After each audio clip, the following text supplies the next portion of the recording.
Population at the Wichita County Jail continues to rise, and that's why county leaders are thankful ground will be broken on the new Justice Center in December or January. Meanwhile, county leaders continue working to gradually reduce the population at the Sprague Annex. And that's where we find Shatanya Clark. That's right. While county leaders look to bring the number of inmates down, they're also talking about the causes of the increase, and they say the recent proposal by the Texas governor could help.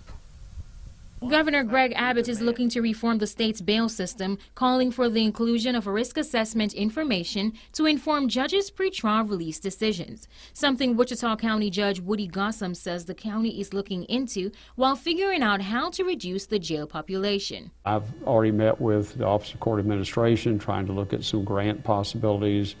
We've set aside some funding to fund that office to look at pretrial release, to look at even post-adjudication people who cannot pay a fine because they're indigent, but to put them in a work program, they have to do community service to work off their fine. The Wichita County jail population has recently increased from 475 to a little more than 500. Judge Gossam says this is also due to a recent decrease in the amount of cases going through the courts.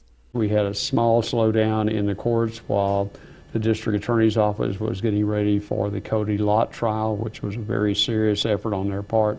So their efforts were concentrated on that. We should see that picking up. Crowding in our area jails isn't new to Texoma. That's why county commissioners are looking into how other counties deal with this issue. Generally speaking, by law, those people are eligible for a personal recognizance bond.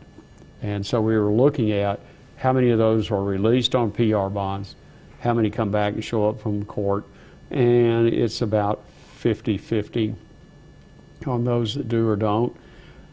That's not particularly off of the numbers on those that are actually out on bond and the bond company's trying to get them there.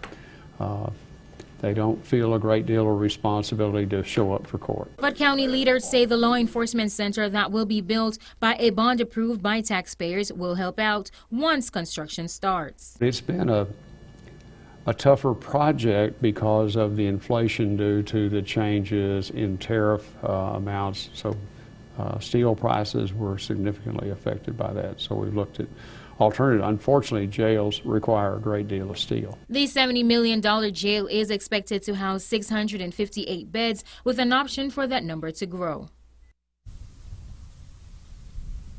The new jail will be located on 20 acres of land here near the Sprague Annex. Now, county leaders hope the jail will be ready by March of 2020 to house inmates. All right, Shatanya, thanks so much.